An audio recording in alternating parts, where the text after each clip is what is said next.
In search of pure and natural honey, nature's Nectar set out on a journey and found the answer in one of the natural wonders of the world, the Sundarbans, home to millions of species of flora and fauna, including the Royal Bengal tigers.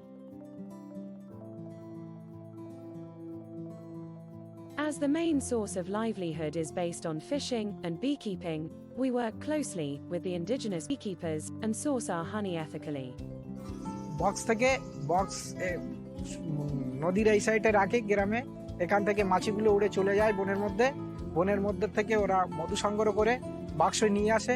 বাক্স নিয়ে আসার পরে বাক্স যখন ভরপূর্ণ হয়ে যায় তখন আমরা আমরা কালেকশন শুরু করি। বাক্সগুলো এখানে রাখার পরে মাছিগুলো সুন্দর করে চেক দিই, দেখি সেগুলো কীভাবে আছে, রানী কাজ করছে কিনা, কীরকম কি চাকে মধু তুলছে কিনা, সেগুলো দেখি আমরা দেখভাল করার পরে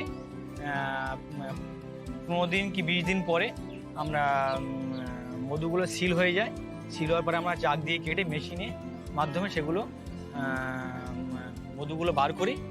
বার করার পরে অর্ধেক অংশ আমরা ক্যাজুয়ালকে দিই, অর্ধেকটা থাকে আমরা অফ সিজনে সেগুলো মাছিগুলো মানে বাঁচিয়ে রাখার জন্য, খাওয়ানোর জন্য মধ্যে আমরা রেখে দিই। So when you pick our honey, you're not just picking any honey, but making a conscious choice.